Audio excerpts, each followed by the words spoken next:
Hello guys, Coach Cindy here. Kung gusto mo makasali sa ating mga random paraffle promo, please po leave a comment kung gusto mong mag-join sa ating group chat kasi kailangan po members ka po para makasali ka sa ating monthly po ang ating paraffle ng ating mga LV bags. And please comment down below kung gusto mo mag-join para ma-add ka namin.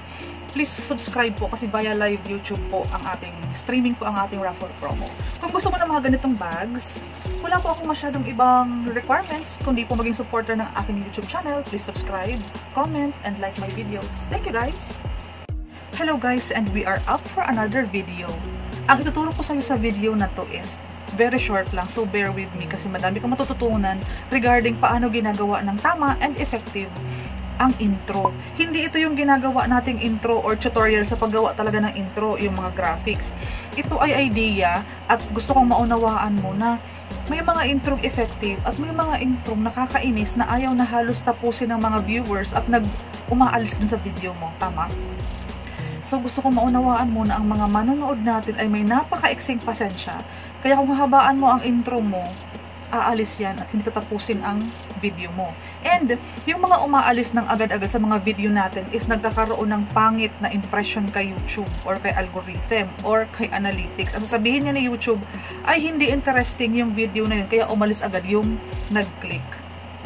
So yan ang pag-aaralan natin dito sa short video na ito. Ang gusto natin i-emphasize is mayroong mga strategy na sa una pa lang na 30 seconds is pwede mo nang ma-hook, ma-curious, mag-crave ang mga viewers mo sa information na igugusto mong i-share sa kanila. So, meron akong mga ilang tips dyan. Tingnan mo Sa pag-start pa lang ng pag-open ng video mo, magbigay ka na ng teaser. Diba? Halimbawa, say for instance, itong video na ito is tungkol sa paggawa ng intro.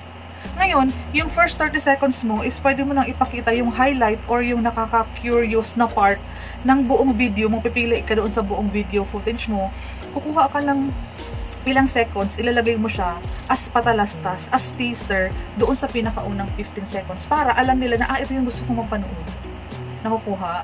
And pwede yung maging start. And sunod doon, pwede ka nang mag-intro na personalized mong gawa na wag mong hahabaan. Wag yung puro mukha natin kasi nga nag-o-offer tayo ng mga videos para i-enjoy ng viewers, hindi talaga yung intro ang gusto nila. So, wag mong hahabaan, napaka-importante niyan.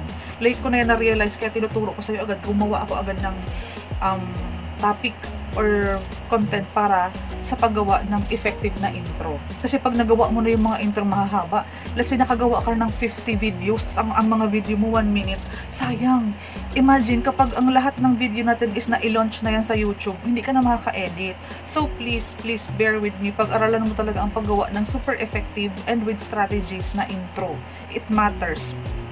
Kasi ang mga subscribers or ang mga manonood natin, lalo't na hindi pa natin kilala o hindi natin sila ka-subscribe, hindi nila tayo kilala, hindi nila alam kung ano talaga ang ino-offer ng YouTube channel natin. So, you need to hook them. You need to make them curious about what is going to happen sa loob ng pinaka-content mo. So, nagigets mo, i-hook mo na sila sa first 15 seconds ng video pa lang. Nagigets? Kasi kailangan natin ang datos na matagal silang nagstay sa video. It is a signal to YouTube na, uy, nag-stay siya. Maganda ang video na content na ito. Nagugustuhan ito ng mga viewers. And our objective talaga sa paggawa ng mga video is to please, to give satisfaction. As in, paulit-ulit kong sinasabi ang satisfaction, pero it's very true. And si YouTube, ganoon rin ang gusto, long retention naman kay YouTube. So, we need to keep them watching. We need to keep them watching. Call to action. Please finish this video until the end. Please give me a like. That's a call to action. Please leave a comment. That's a call to action na dapat hindi mo walang bahala. So next, bakit kailangan mong magkaroon ng magandang intro? And paano mo gagawin yung compelling intros? Pwede kang mag-offer ng something free. Like for example, what I am doing with my videos, napansin mo, I am offering a free giveaway bag na ipaparaffle natin kapag na-hit na natin ang 10,000 subscribers or 5,000 subscribers. Anything na gusto kong i-celebrate, magpaparaffle na ako. That's 2. This is another one. And I have, wait for a minute. And I still have an LV wallet here. So I have this pakulo Because that's my strategy to keep you guys watching my videos para makita mo yung importance ng mga sinasabi ko. And I want you guys to subscribe talaga. Kasi ang mga paraffle natin is dahil doon sa mga mag-a-attend nung pinaka-live na i-announce ko. Compelling, nakaka-curious. Again, I will keep on reminding you that promote suggested video. Meron din kaming ginagawa na ganito. Guys, please check yung mga lumalabas dyan sa video, yung mga suggested videos, and yung end screen. Ito, hindi ito intro. Ito ay pwede mong sabihin in the middle of your videos or nearly the end of your video. You have to call for action na, guys, I am offering free tips here, click yung card here, or wag kang mag-goodbye at the end of your video, because saying goodbye is saying goodbye to your subscribers or to your watchers. What you have to do is to offer something na i-watch pa nila for the next minutes. Diba? We need to capture them. We need to get their attentions, and we need to offer another donut because they like the first donut that they ate. Diba, nakukuha mo yan? We cannot offer hamburger to a person eating donut na ang satisfaction niya is nasa donut. We cannot offer another one. Dapat kapag nagustuhan niya yung, alam mo yun, yung Krispy Kreme or yung donut ng Mr. Donut, gusto pa niyan, isa pang donut, right? Nakukuha mo yung idea. Am I making any sense? Huwag kang mag-offer ng iba or don't let them go. Kasi balay mo hindi pa yung nakakapag-subscribe. Malay mo na nagustuhan niya lang itong one video na to dahil hindi mo siya sinabihan na manood ng ibang video, hindi mo siya sinabihan na please like, please leave a comment, or please subscribe to my channel.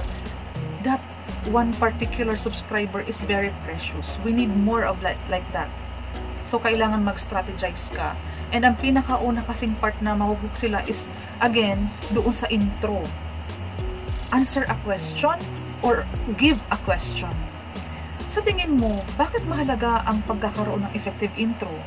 So, it will be a question sa utak nila that is looking for an answer. Kaya kailangan nilang tapusin ang video na to. And you will tell them, tapusin mo ang video na ito kasi alam ko makakatulong sa'yo ang lahat ng nasa content na to. Yan, bigyan mo sila ng command. That is the right term for this vlog. Give command. Take over of the conversation. Para mahook sila. You need to hook them. After hooking them, you need to hook them again. Kasi kailangan natin yung long retention, yung long engagement, na hanggang matapos nila ang video na ito. Again, huwag tayong magki-clickbait. Ang clickbait kasi is nasa thumbnail natin yan, napaklik sila dahil dun sa thumbnail. And, pagpasok sa video mo is you are offering a different video or a different content. That's clickbait. Dapat po, nahook na sila sa pinaka-thumbnail mo, mahook sila sa intro, mahook sila dun sa ino-offer mo. If you don't have naman the budget na pumili ng mga ganitong klaseng mga pag-giveaway, you can offer free tutorials. If you need or if you want free tutorials about, halimbawa, paano magkaroon ng maraming subscribers, I have a link down below or sa description. I am offering a free tutorial. Please click the link below. Kasi ang mga tao gusto is libre. Okay po. Strategize. Let's strategize. Kasi mahalaga po yan. Business po si Facebook. So, kung may strategy tayong nilalagay and umiisip tayo ng mga tactics, like yung sinasabi natin sa intro. Okay po? Kasi, alam mo, ito ang mga natututunan natin sa mga naunang subscribers na 1 year ago, na-realize niya na ang haba ng intro niya yung last year na video. Nagigets po. Once na i-launch na yan sa YouTube community, hindi mo na mai-edit yan. Or you can remake it. You can re-upload it. You can gawa ulit the same content. Pero, di ba nga po, old videos are our old investment. So, we need to be very, very careful sa pag-construct or sa pag-i-edit or sa pag-strategize. We need to capture their attention on the very first 15 seconds. Kailangan po jolly ka na. Kailangan hindi ka mukhang antok. Dapat kailangan po energetic ka. And meron akong tip kung paano ka maging energetic sa video mo. Of course, you need to have to be prepared. Prepared kasi sabihin mo para lumabas yung confidence mo. And of course po, pwede kang manood ng mga happy music para, di ba, yung dugo mo is alive na alive. It will give you an extra push. Be inspired. Always find po an inspiration kung bakit mo ginagawa itong mga bagay na ito. And ito po is nagiging practice mo. And sa lahat ng video na gagawin mo ito, it will be effective po sa mga ginagawa mong first video, second video, third video, fifth video. We need to follow this strategic mga setup para po maging maganda ang quality ng video mo, maging kahuk-huk yan. And again, sa pag-grow ng YouTube channel natin, kinakailangan natin itong gawin. So, hindi ko napapahabain ang video na ito. Please click the next video na nasa end screen. Tips on how you will be a good YouTuber. I am offering all of those. Goodbye. Ciao.